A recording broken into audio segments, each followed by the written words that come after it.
이슈 분석 시간입니다. 미국발 세계 증시 하락세가 다시 진행되고 있습니다. 다행히 오늘 새벽 상승 마감했지만 미국 증시 조정이 깊어지면서 신뢰가 점차 흔들리고 있습니다. 국제 금융시장 침체 분위기 언제까지 이어질지 돌파구는 없는지 이야기 나눠보는 시간 갖겠습니다. 미중산업경제연구소장 조용천 소장과 함께하겠습니다. 소장님 어서 오십시오. 네, 안녕하십니까. 네. 미국에서 촉발된 이 불안감으로 국내 증시는 물론 글로벌 증시 변동성이 요즘 상당히 커졌습니다. 어떤 요인이 지금 미국 증시 하락을 좀 짓누르는 요인일까요? 아무래도 수급적인 측면에서 찾아야 되는데요. 네. 미국 같은 경우에는 최근 들어와서 빅데이터를 활용한 알고리즘 거래가 상당히 좀 활발하게 도입이 되고 있습니다. 이 때문에 증시의 그 변동성을 확대시켜주는 요인들이 작용하고 있는데요. 중국을 비롯해서 그 장기 금리 상승과 관련된 불확실성이 커진 게 주가 조정의 그 근본적인 원인이 됐던 것으로 보여집니다. 이런 알고리즘 거래가 본격적으로 활성화됐던 시점은 올해 3번 있었는데요. 이 중에 1차 그 조정 국면을 보면은 10년물 국채 수익률이 3.2%까지 오르면서 공포 지수가 큰 폭으로 뛰어오르자 주가가 조정을 보였고요. 2차 조정은 3월 달에 있었는데요.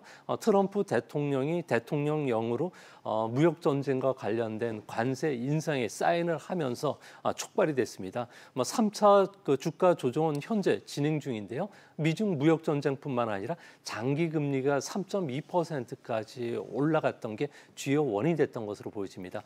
그림을 보여주시면 좋겠는데요. 올해 S&P 500의 주가 변동 요인을 분해를 해봤더니요. 무역 마찰이라든지 장기 금리 상승과 같은 금융 부분의 그 하락 요인들이 작용했다는 겁니다.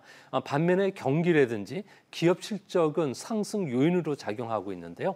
최근 미국 경기가 정점을 치고 이제 서서히 내리막길로 들어서면서 부채 비율도 올라가고요. 또 연체율도 올라가면서 나쁜 금리 상승이 찾아왔던 게 증시의 그 불확실성을 키우지 않았나 이렇게 보여집니다. 다행인 것은 내년도부터는 GDP 성장률 속도가 떨어지기 때문에 채권 수익률이 지금처럼 빠르게 올라가지 못한다는 점, 그리고 중간 선거 뒤에는 미중이 어느 정도 무역 갈등을 해소하기 위한 대화 국면으로 데려갈 수 있다는 점에서 앞으로 주가 상승을 좀 기대해도 되지 않을까 보여집니다. 네. 글로벌 증시 최대 불안 요인이라고 할 수 있는 이 미중 간의 무역 마찰 해결을 위해서 다음 달 29일이죠. 아르헨티나 G20 정상회담에서 미중 정상회담을 갖기로 지금 잠정 합의했다고 외신에서 좀 들어왔습니다. 과연 정상회담 뒤에는 제재와 이 맞대응으로 이제 대변되는 이 양국 간의 갈등 좀 해소가 될지 어떻게 좀 보시는지요? 네, 현재 그 미중 간에는 대화 채널이 지금 끊어진 상태인데요. 미국 대통령 같은 경우에는 중국산 제품에 대해서 추가 관세와 관련된 이야기를 하면서 관세를 좀 인하할 생각이 없다고 밝혔고요. 또 미국은 4차 추가 관세 발동을 예고한 상태입니다. 중국도 부조악한 그 맞대응 실탄을 대신해서 새로운 대미 보복 카드를 지금 준비하고 있다고 이야기를 하고 있고요. 이 때문에 G20 정상회담에서 극적인 타협점을 찾지 못한다면 미중 간에는 무역 전쟁을 넘어서 신냉전 그 구도로 흘러갈 가능성이 높지 않을까 보여집니다. 시장의 바람과 달리 회담 성과는 기대하기는 현실적으로 어려울 것으로 보여집니다. 아무래도 G20 정상회담은 세부적인 내용을 다루는 회의가 아니고요. 또 정상회담 시간도 1시간 내로 상당히 짧습니다. 이 때문에 많은 성과를 위해서라면 수천 장의 그 무역 협정에 사인을 해야 되는데 이거와 관련된 실무 협상뿐만 아니라 고위급 협상도 지금은 진행되고 있지 않는 상태입니다. 이 때문에 G20 정상회담에서는 양국이 서로 견해차만 확인하고 추후 회담을 약속하는 선에서 끝나지 않을까 보여집니다. 네, 이렇게 미국이 큰 대가를 각오하면서까지 무역 전쟁을 벌이는 진짜 속내. 무역 적자 축소뿐만이 아니라 중국이 부상하는 것에 대한 거부감을 갖고 있는 이런 인식 때문에서 출발한다. 이런 분석이 상당히 많은데 미국은 그렇다면 앞으로 중국에 대한 억제 정책의 큰 방향을 좀 어떻게 틀을 짜고 가져갈까요? 네, 트럼프 행정부 내 그 대중국과 예. 관련된 견해를 최근 그 스티븐 배넌 전 백악관 수석 전략가가 그 뉴스 사이트를 통해서 밝혔는데요.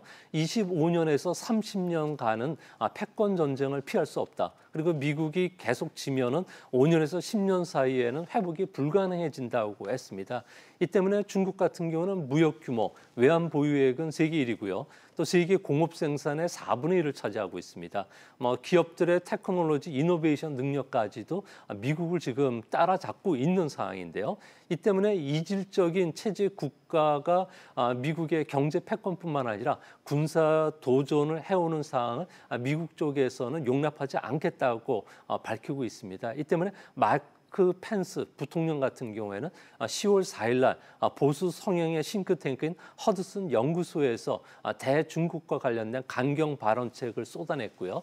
대중국과 관련된 외교 정책의 전환을 밝혔습니다. 이 때문에 앞으로 미중 간에는 현재 건설적인 참여나 관여 정책이 앞으로는 억제 정책으로 방향을 돌 것으로 보여지고요. 이런 억제 정책은 앞으로 중국의 시장 개방 압력, 그리고 대중국과 관련된 기술 이전을 철저히 막고요. 또한 국제 무역 체제를 개혁시켜서 중국을 고립시키는 이런 세 가지 축으로 중국을 압박할 것으로 보여집니다. 네, 중국 쪽 상황도 좀 짚어보죠. 밖으로는 미국과 무역 전쟁을 지금 계속해서 치르는 가운데 중국 경제의 뇌관으로 그동안 지목돼 왔었던 국유기업 부채가 처음으로 공개됐다고 합니다.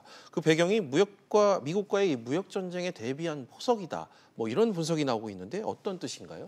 아무래도 지금 현재 그 시진핑 국가 주석 같은 경우에는 국유 기업과 관련된 개혁 작업에 착수를 했는데요.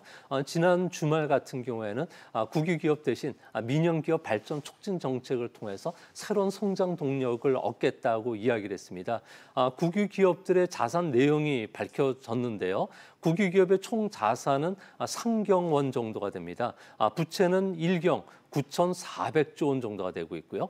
자본 총액은 무려 8,250조 원, 그리고 해외 자산은 2,739조 원 정도가 되고 있습니다. 현재 국유 기업들의 부채 비율은 236%로 더 이상 지속 가능한 수준이 아닌 것으로 밝혀졌는데요. 이 때문에 미중 간의 무역 전쟁을 앞두고서 국유 기업 개혁의 속도를 낼 가능성이 있을 거로 보여집니다. 국유 기업들의 부채가 이렇게 많이 늘어난 것은 2008년도 리먼 쇼크 이후에 국유 기업들의 자금을 지원해 줬는데요. 이 자금들이 고스란히 구조조정에 들어간 게 아니라 민영 기업을 사들이는 국지 민폐 현상이 일어났기 때문에 그렇습니다.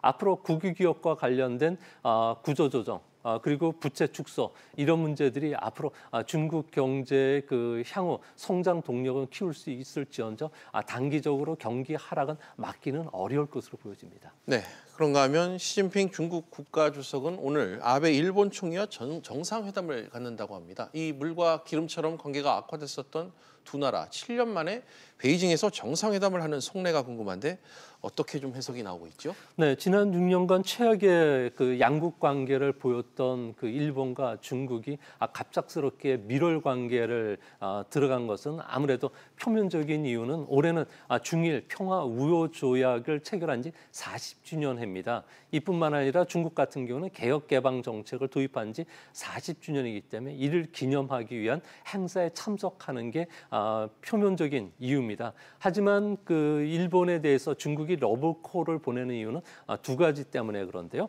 트럼프 대통령에 대한 대항을 하기 위한 정책인 것으로 보여집니다.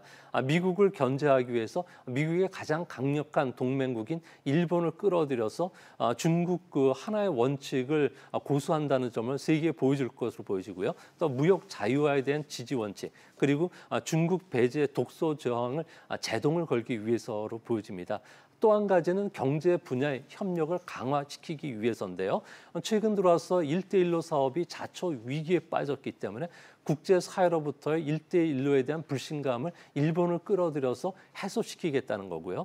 또한 첨단 기술과 관련해서 미국에서 유입되는 기술이 차단됐기 때문에 일본을 파트너로 고급 기술을 받아들이겠다는 전략입니다. 네. 외신에서도 상당히 이 부분을 주목하는 것 같습니다.